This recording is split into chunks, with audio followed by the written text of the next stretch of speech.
didn't do show notes. I basically got off the boat last night and was like, oh, I have a podcast tomorrow. Oh. You were on the boat, which is very Like cool. butthead? And so we're just going to do it. But I Winging think it? you guys will be able Yeah. to do this.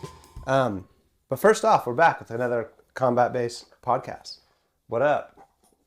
And here we go. We're going to talk about Maslow's hierarchy of needs today. All right? But before we do that, That's what the people want. we need to introduce the CEO who we missed on a show. It was my so goodness. lonely and lame without What you. did I you do can't without believe me? I've noticed I've gotten less hate in the comments recently. Maybe all those people stopped watching. it. Maybe. That's fine. So now I only have lovers. So I'll say, what's up, lovers? Nice. Here you are. All right. The OG, what up? What's up? All right. The OG, Chris Haueter in the house. Tobin, the producer, what up? And right, like I said, Maslow's hierarchy of needs, okay? So, just a quick intro for people, okay? So Maslow's hierarchy of needs is basically a pyramid that spells out what your needs are as a human being, okay? So the lowest need that people have, as this theory describes, is physiological needs at the very bottom. Food, sleep, security. Yep. Next up, we got safety needs. Okay, That's security. That's the next rank up. Love and belonging to a group is the next one up from that. Esteem Esteem. is the next one up. So Esteem, feeling the next one up. respect, status, recognition, these types of things. And then the top of the pyramid is self-actualization. So from top down, self-actualization, esteem, love and belonging, safety needs, physiological needs. Makes sense. This is the rank. And Maslow's a psychologist from the... Just the 1950s he did this? 50s, I think. Yeah. And he spelled this out, and a lot of people have liked it and pontificated on it and Others adapted have it. critiqued and it, I'm sure. Critiqued it and changed it. But definitely an interesting way to think about why people do what they do. I definitely refer to it a lot, and like I've been known to say that one of the reasons why I think people like jiu-jitsu is because it directly does all of those needs at once. And if you open up your mind, it can even do self-actualization while you're getting security needs met, physical health needs met, self-esteem, well, it checked, your ego gets checked. Yeah, I think that's why we love jiu-jitsu. Yeah, one of the spots where I've been thinking about this a lot lately is in parenting. Because I'm realizing that in order for you to have a good relationship with your kids, you kind of have to fulfill those needs for them. So, and once you've fulfilled physiological needs, right, you've given them food and sleep, and then you've provided safety by giving like shelter and like, you know, security so people don't attack them or whatever. Then what's the next one right after that? Love and belonging. Love and belonging. So then you have to give them love and belonging. That unconditional will accept you no matter how bad you fuck up. Here we are. Yep. And then esteem. And then building up esteem. Yeah. And then once you've done all that, then it kind of seems like you can let them self-actualize. Yeah, that makes a lot of sense. And it makes a lot of sense in that format and has helped me like understand what's going on as I'm doing this kid thing. But I like the jiu-jitsu analogy. I feel like that's pretty legit. Yeah, I definitely think, and we've said this before in the podcast, and my wife and I have talked about this many times before. For me, the hardest thing in life right now is parenting. Like, there's nothing harder than that. Like, I can't, and I have to approach it like I'm trying to approach everything. I'm not a victim of having a neurodivergent kid. I'm not a victim of whatever. It's like, this is my challenge. Like, can I remain calm no matter what? Can I be an example of how I want him to be when he's older, no matter what? That's like been my recent journey for the last 6 months. Can I tell you guys something that Sure. it's shameful? Yeah. Kind of, in a really serious way. I watch YouTube on 2.0 while driving. I do too. It's fucked up. I admit it. I don't Did you say watch that it. on the podcast? No, I'm gonna cut that. You can't watch TV while No. you drive. I can't help it. I'm so bored. I drive so much, and my brain's like thinking about Can't all you this just stuff. listen? Why don't you just listen? Yeah, that's Well, I mean, what I do. I'm going like this. I'm like driving. Yeah, and it's occasionally playing right glancing here, over. and I'm like, like this. I've done that. Don't do that. Every once in a while. That I'm makes That's really me bad. feel Yeah, really it's so bad. unsafe driving on the road, knowing that there's people like you doing that. They're I'm all addicted over. to it, too. I They're can't help all over. I'm gonna tell the cops, follow this guy. Here's his license plate. I bet the cops are doing it too, looking at their phones and their MDTs. Dude, the cops are for sure doing it. They're doing When it the MDT, because no one can arrest them. like our agency was one of the last to adopt the MDT, and our chief, and this is a good argument, thought, I don't want my officers staring at the screen. I want them looking at the street. Yeah. I want them to not rely on this thing that says this is the address. I want them to know the city, know the environment, and like that makes a good argument. But I could also see why the MDT is great.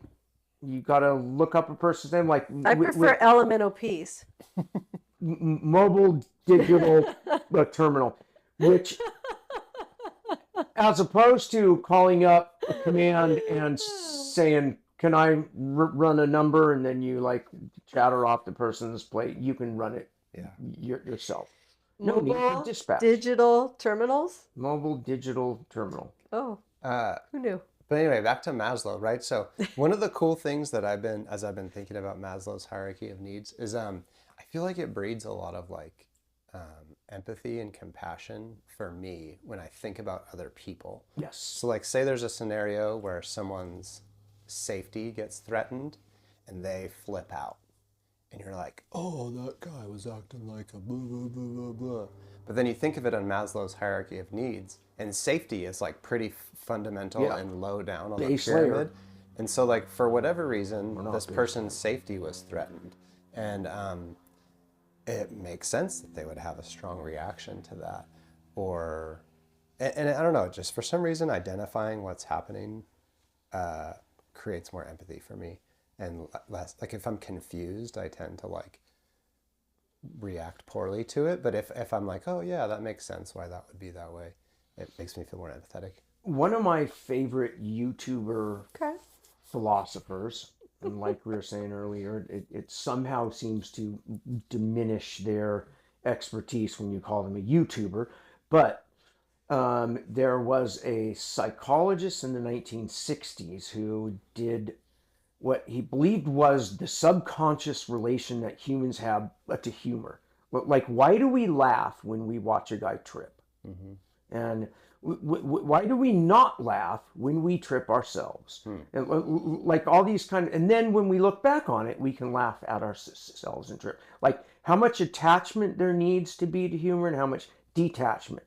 So he spent, obviously a bunch of research on this and observing people and all that. But while I was hearing this, I was thinking about like I gotta say, how I handle what I call the dark things in the world is I have to detach, but I have to pay attention too.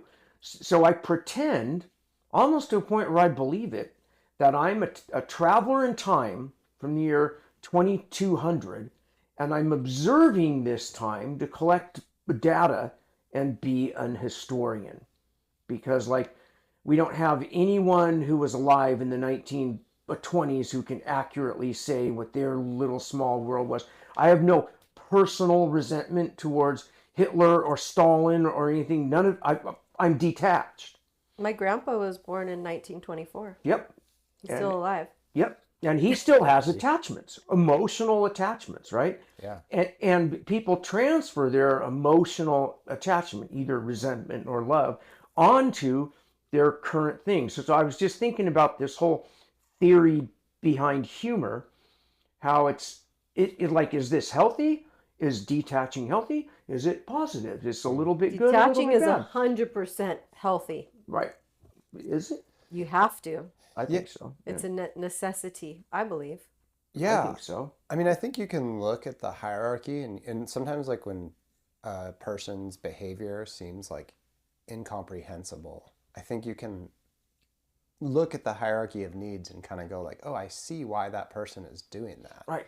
And then They're having fear because one of those needs is being threatened. Or you say that person hasn't reached certain maturity within themselves, because I mean, I'm a person who was highly reactive, and I feel like I've transformed well, a lot. I think, and then I'll probably flip out tomorrow on something because I said that. But I feel like I've been doing really well. I mean, I have gone to anger management. Like I had really, really bad reactivity, rage. And I feel like that maturity that you're talking about is meeting those levels, or like meeting those needs, right? So when your needs are met at the bottom of Maslow's hierarchy, you don't have to worry about those needs. And some of those things come up as bad behavior if you don't have those needs met, right? Like as soon as like food and like basic things are not available,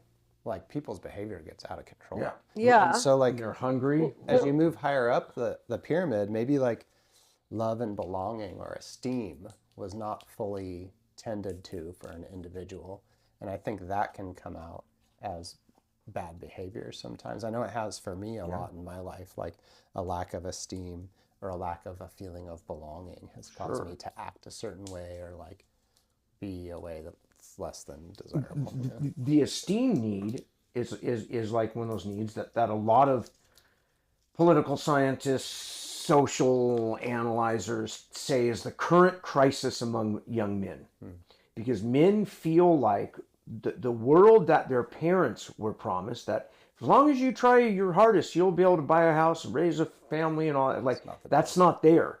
And so many young men's self-esteem is affected. And our natural reaction is, I'm a victim of this culture. I'm a victim of society. I'm a victim of the other. I'm a victim of the enemy within. And that is definitely Maslow's hierarchies of needs. People feel like they can't get even to the esteem need. Like, I can go eat because I got my shitty minimum wage job, but so-and-so's taking away my slot to get the hierarchy. Well, I feel like another example related to that is like explaining greed. Because like, it's funny, if you think of like a super sophisticated business person at like a high level, they're actually acting kind of like when you like a greedy, they do something super sophisticated, I don't know, some crazy biotech engineering thing, but they like make all these really greedy decisions that have like negative effects on other people.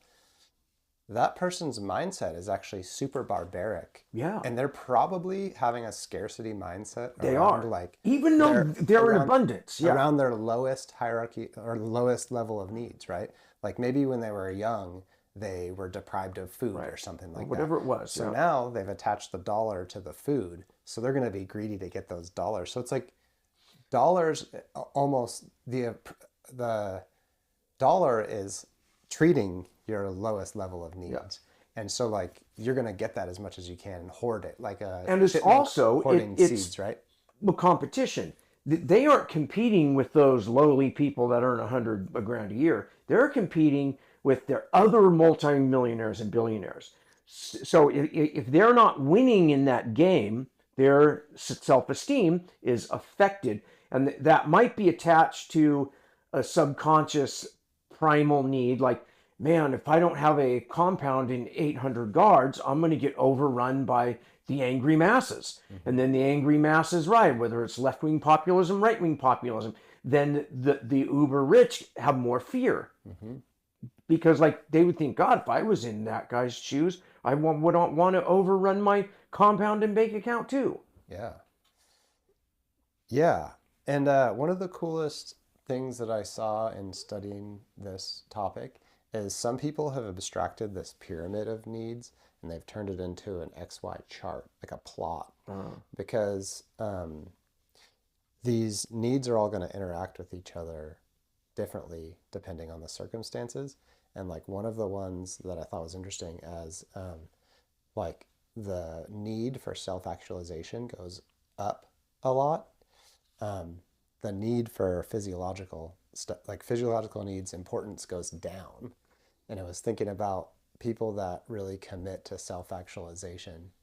They maybe sometimes restrict like drink and food They and stuff negate like that, The- as an act the of monk. self-actualization. Yeah, It does that, yeah. which is interesting. So I actually feel like the chart is kind of better because these things all do like bounce off of each other. Well, that's what the Buddha did, right? Like before And he Jesus. and Jesus, but especially the Buddha, And Jesus. before he became enlightened, and one could argue whether Jesus was enlightened or whatever, is he intentionally restricted himself of food, sleep, meditated for weeks at a time where his knees were ruptured and all that, and to deprive himself of the basic needs to somehow go through that and come out the other Like, side. didn't Jesus go into a desert Yes. for 40 days? And that's why Yeah. we do Lent. And some people say that he went to the east, and that's where He met the Buddha but Jesus like learned different times. whatever Maybe he that learned was. Buddhism. Yeah, returned. That's what a lot of people theorize. Oh, interesting. New Agers, right? That's pretty big among the '90s New Age crystal Jesus types. Is that I like crystals. he went to the east, found the power of whatever that was in the Eastern religions, and returned and presented it for lack of a better word, called the Western man, which then was the Middle Eastern man, and well. Nice. Yeah, and it kind of also describes, I mean, if there's an inherent need for people to be a part of a group, I think that's like something that I see all the time in society, and especially in jiu-jitsu. Like people really feel like they need to attach to a team and do this stuff. And Many people do, but not all. yeah, I mean, there's definitely individuals out there, right? And all these things are sliding scales. And maybe some people had a stronger feeling of being part of a group in their family setting, and that allowed them to be an individual later in life because they don't feel a strong need to be a part of a group as an adult. They kind of got those needs taken care of in childhood or something like that.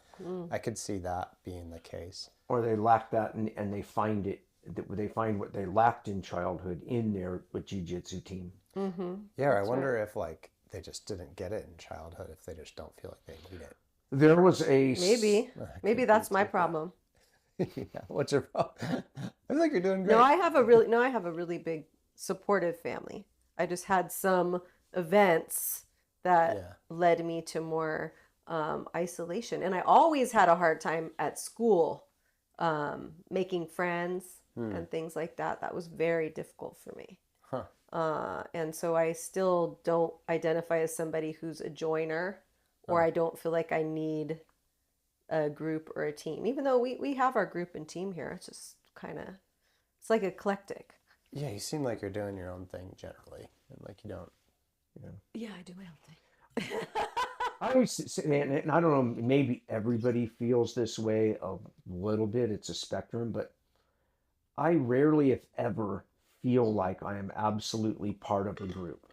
I just have a natural thing where I feel like I'm an outsider observing it, even if I'm participating in it, being a team, even if I'm in charge of it. Like I don't have that, wow, I'm part of this thing. I always feel Did you like, feel that way in the military? yes. You felt like you weren't really in the military? Yes. Even though you were in the military? Yep. Well, you kind of weren't.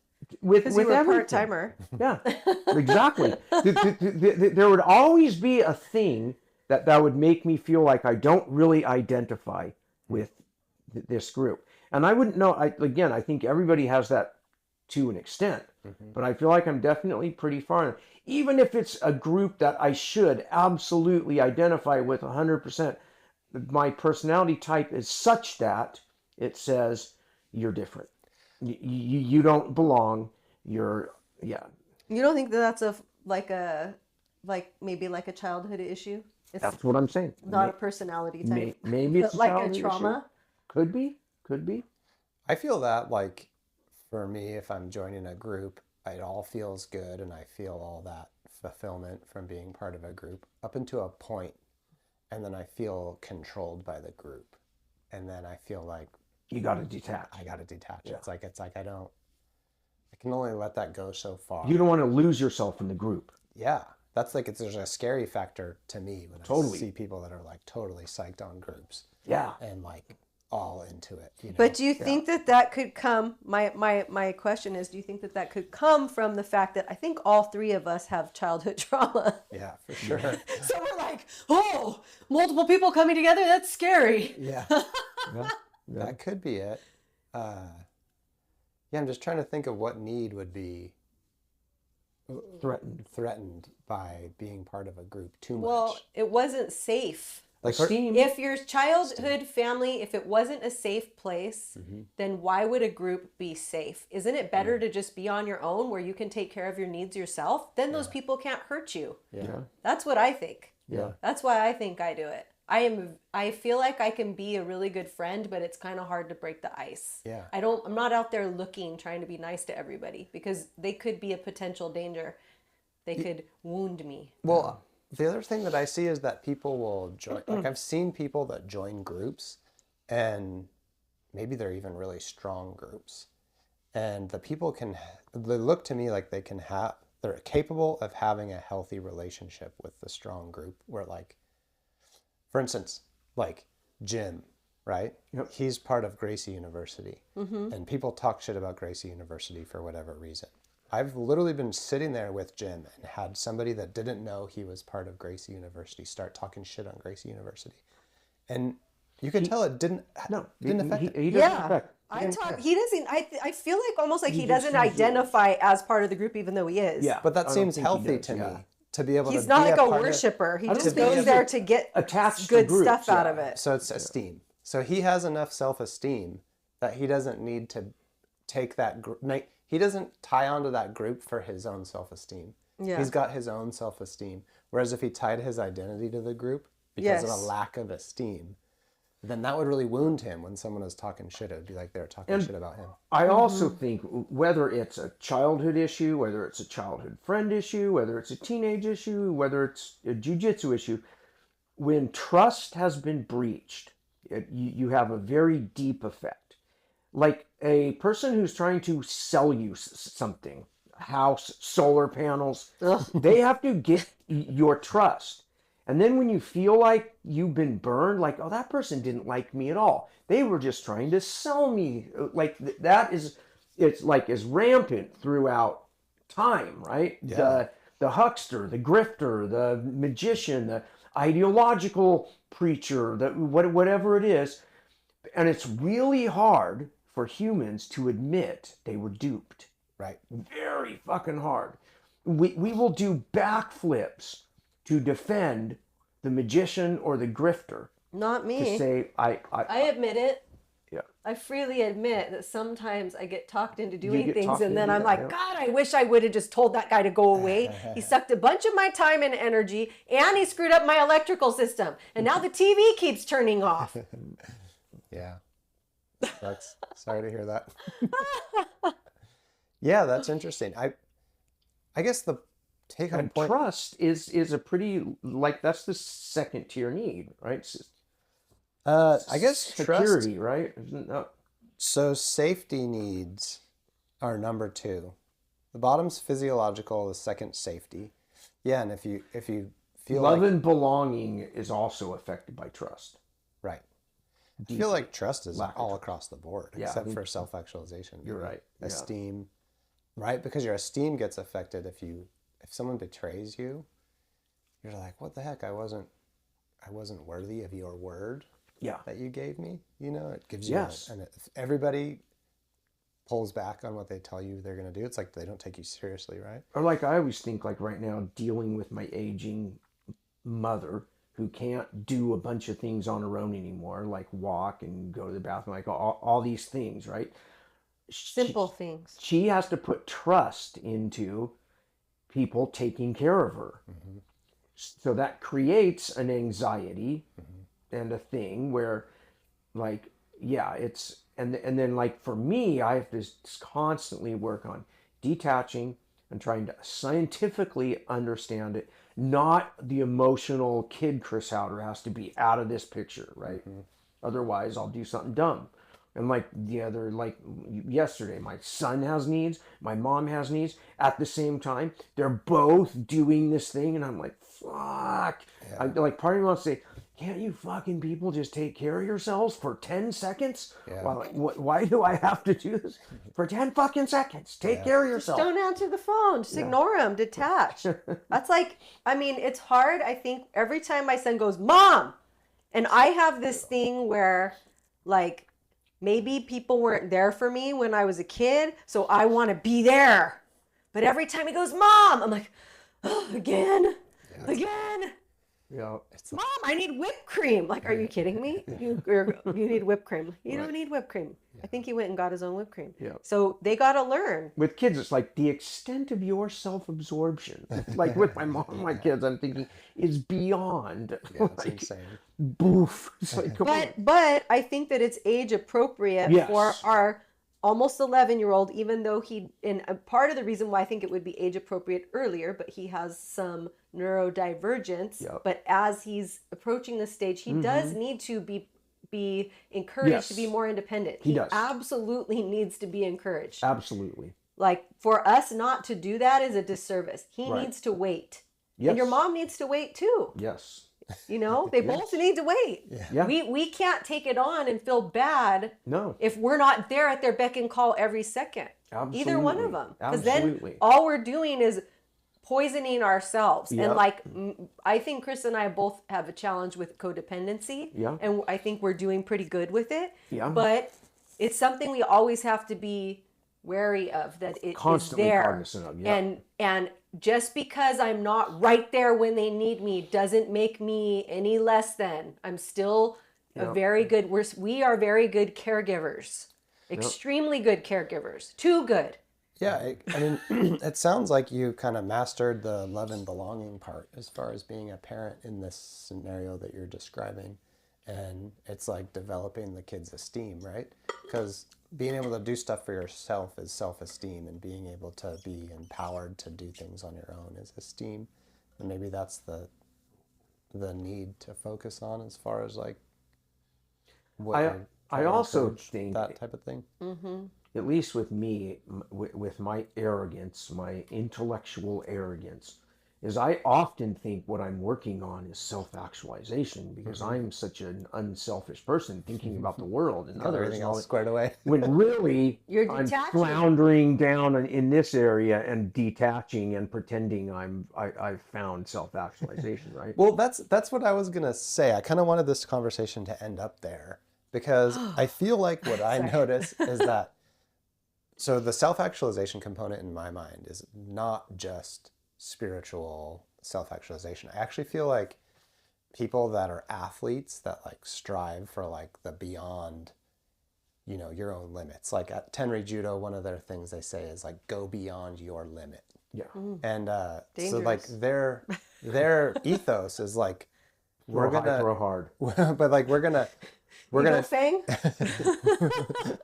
we're gonna train ourselves, like we're gonna train for self-actualization. Like we're gonna see really what this thing can do. We're going to keep that ideal. And maybe you'll live. Yeah, maybe you'll live, maybe you won't. Sometimes they die. But like, right? So in athletics, maybe the self-actualization can look like that. Like, how can we figure out what's never been done before? Athletics, special military units, all that are striving for an ideal. Right. Of the perfect team, the perfect throw, the perfect jiu-jitsu match, the perfect MMA fight, the perfect room entry. Like all these, there is that, and there's something esteem building about just chasing that.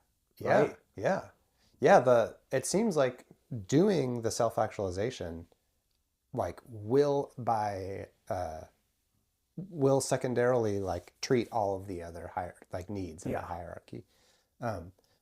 But that's what the self-actualization can look like. In my experience, when I see people that are capable of consistently working on self-actualization, it always looks to me like all these other needs, esteem, love and belonging, safety needs, and physiological needs, are pretty squared away for those people. Like they're not worried about their next meal. He said, the next meal. Yeah. Whether or not if you don't they're have food, good you enough. can't be training at Tenri Judo. Right. Whether or The not they're drama in between, like it seems like all that stuff is just like not part of the calculation for them. It's like they have a weird interaction with somebody, they're able to brush it off really quick. You know, where like me, I'll like dwell on it for like a week and a half. You know, and like yeah, I kind of think that model, and I think I got this from some famous general's speech years ago. I heard is that like the infantry motto of always forward, right? It's you don't get stuck in the past. It's like time is moving forward. We are moving forward. So like literally, if something bad happens, you shed it right then.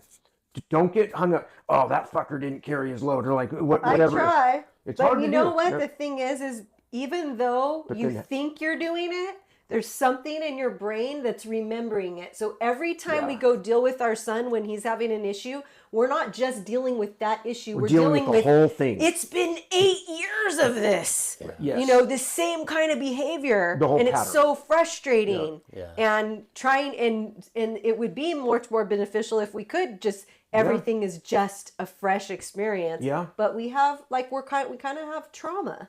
And we are trying to learn from the past. We're pattern recognizing, going, well, like I know with me a lot of times, like, oh, here in the past is where I start to get mad.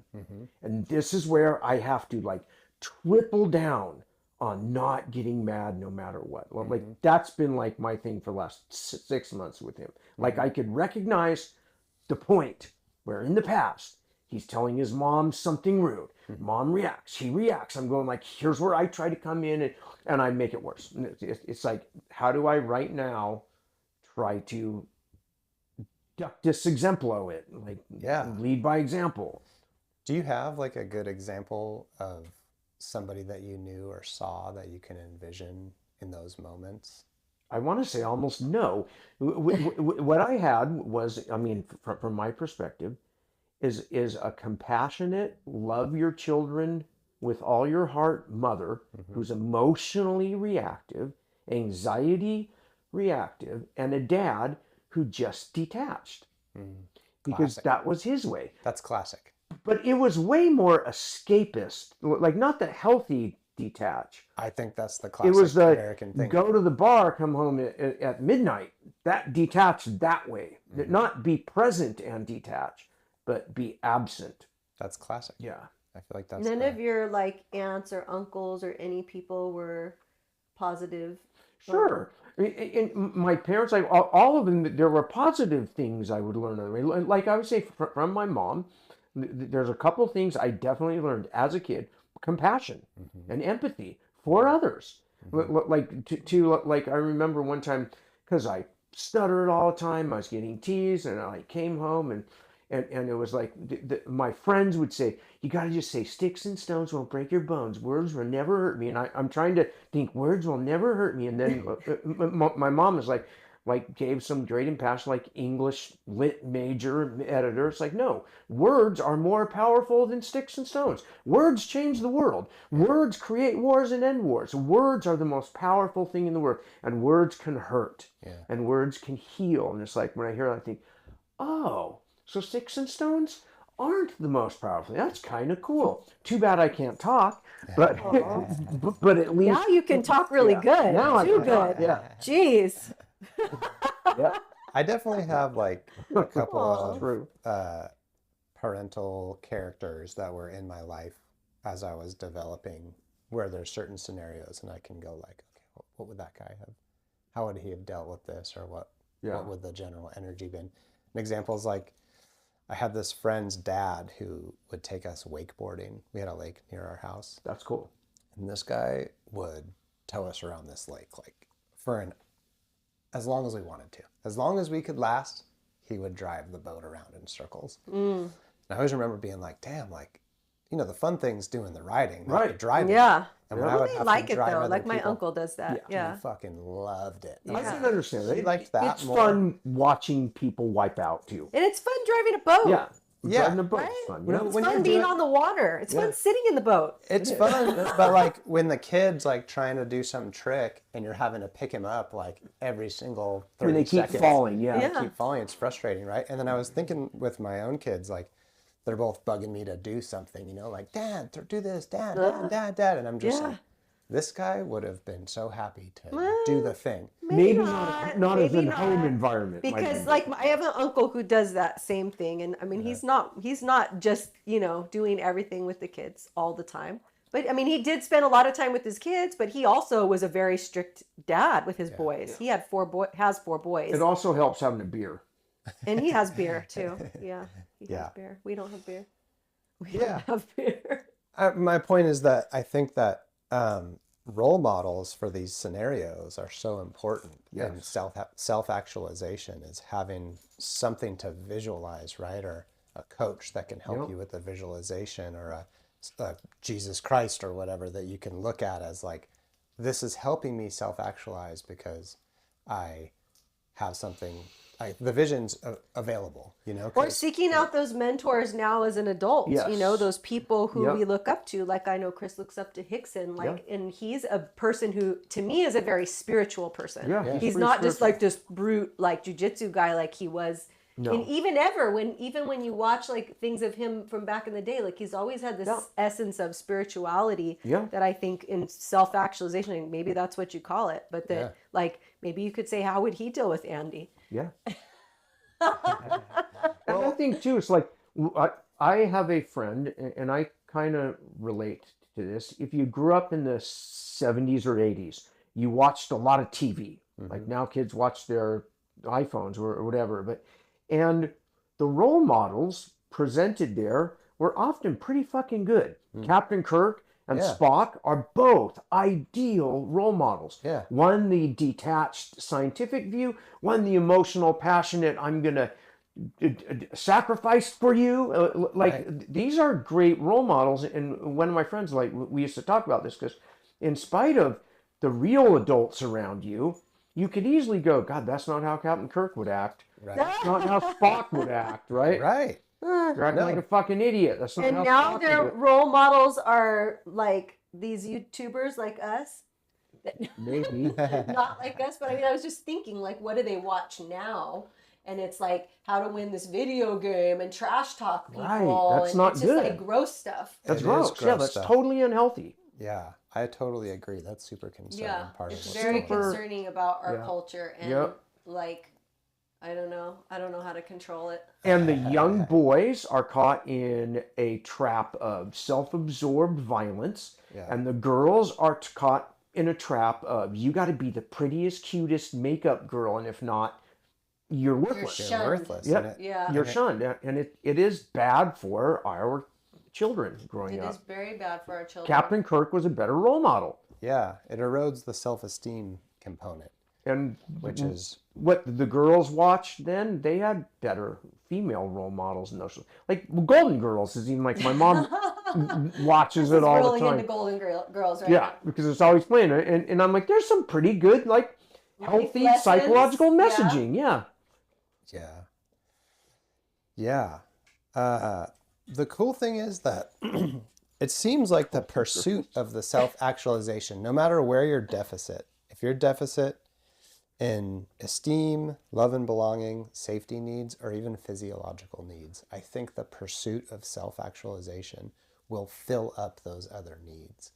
To the point of like, if you pursue self-actualization as far as like the idea is the blue collar worker vision, you know, like if you show up with no physiological needs and you fulfill that, work your hardest, spirit, fulfill your spirit, you're going to get those physiological needs met. As long as you can get to a place where you have enough wisdom to say, I'm not going to win every time. As a matter of fact, I might lose more times than I win. But like the goal is to continue to try. And like I always ask, and now that I have kids, it's answered, like, why do I try? Like to me now the answer is obvious. Like whether it means anything or not, Sisyphus pushing the rock up the hill only to have it roll down again. It's like, oh, the point is just to keep pushing the rock up the hill, even if it falls down again.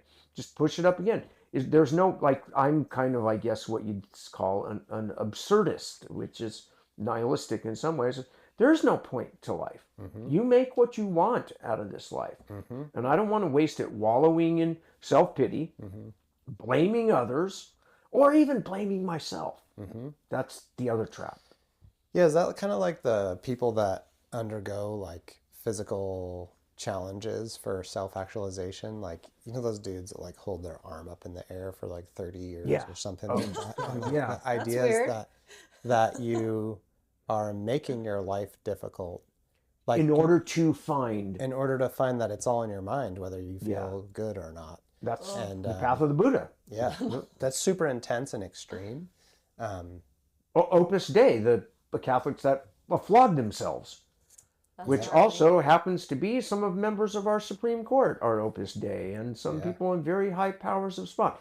But like, there's a positive, like, aesthetic thing that goes on in that various Catholic sect or cult, that there's a reason why they flog themselves and whip themselves and deprive themselves to have the Jesus experience. So they can, But like, I like look at that stuff and I go like, okay, I can respect the grind, but I think there's more efficient ways of doing stuff. You know what I mean? And for me, I'm with Spock. I'm definitely more, for my role model, I'm with Spock and a little bit of Captain Kirk, which is mostly Captain Picard is like, to me, the perfect role model. A little bit too emotional at times, but at the same time, it's a pretty good role model. Interesting. Nice. Cool. Well, I feel like we kind of beat that one up. I think we got that topic down a little bit. Some interesting stuff to chew on, though, right? I think so. I like that. I'm going to push that rock up the hill again all day today. Keep on pushing. I'm just going to push it up to the top of the hill again. All right. Do we have anything to talk about? Anything else going on with the Combat Base Club, or no, baby. Anything merch else going on? Any exciting things happening? Seminar? That's okay. About the back of I've got a Darlene McBride song in my head from 1990s Mad TV. Nice. Mad TV was sick. It was sick. Yep. It's the funniest song, and like, when you realize what's happening in the world now, you're like, oh my God, they nailed it back then. Just Things are getting nailed it. Psycho out there right now. Psycho right now. I don't have an updated list of confirmed seminars. Darlene McBride. Okay, I'll just look run her through up on YouTube. Oh,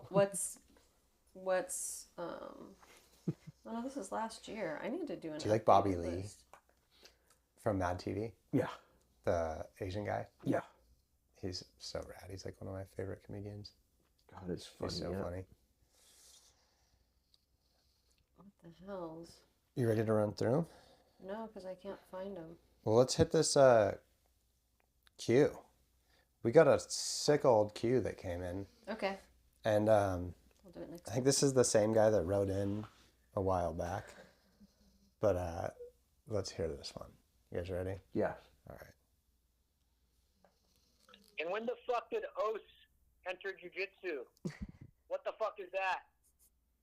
Grumpy jiu-jitsu guy. Out. Grumpy jiu-jitsu guy? Grumpy jiu-jitsu guy. Os is done. Isn't that karate or something? I don't know. I don't know karate, but I know crazy. And I think Os. I've made fun of it a lot because it's like something that happened maybe 10 years ago. Yeah, it definitely was not in the early days, but I remember when I started hearing it all the time. And does it come from karate? Us. It's osu. I think it's of Japanese origin. I feel like Brazilian modified American influence. I hear Jay saying that, and I think he got it from karate. I think it's karate. But that was around before he was doing karate. What I think happened was about 15 and 20 years ago, jiu-jitsu school owners realized that there was some wisdom to the Japanese structure. Bowing, lining up, and all that stuff. All that stuff that we didn't do at all in the early days. Like, we showed up, did a class, rolled, and some Chris was always in his tidy whities on the mat. Yeah. Putting on his gi. It was way more unorganized. And I think that... Sick. Tobin likes that. He does that here. He loves it. He runs around in his little short And there is, Undies. there's definitely, like I've said a million times, a value to tradition and hierarchy.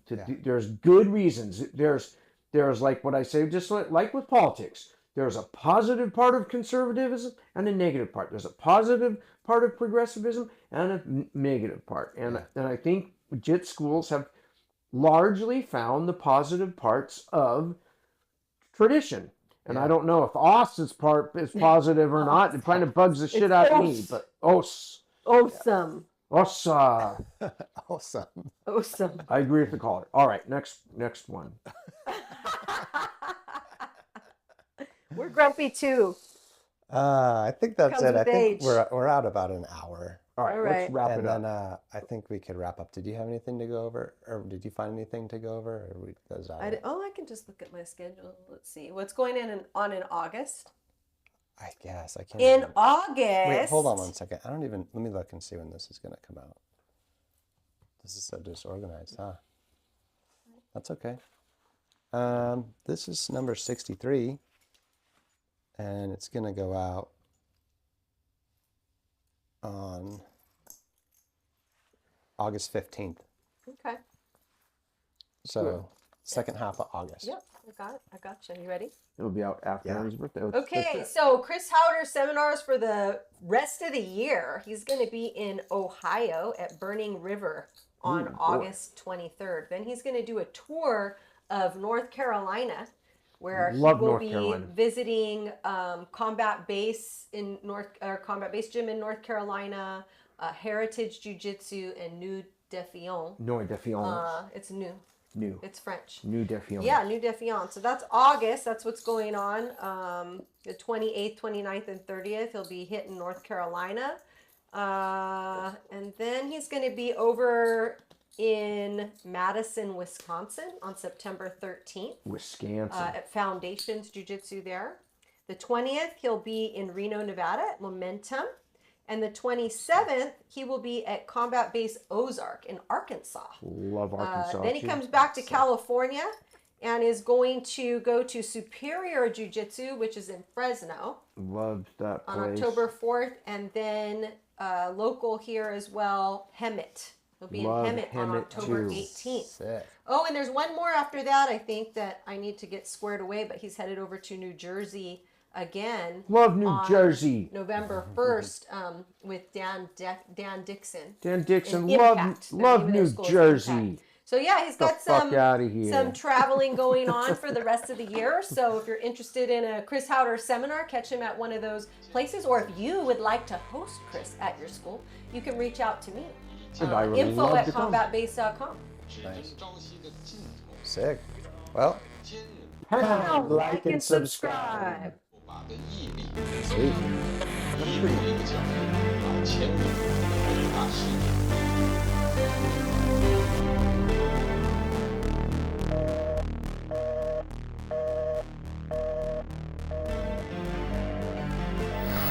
Well, we all have targets on our backs these days.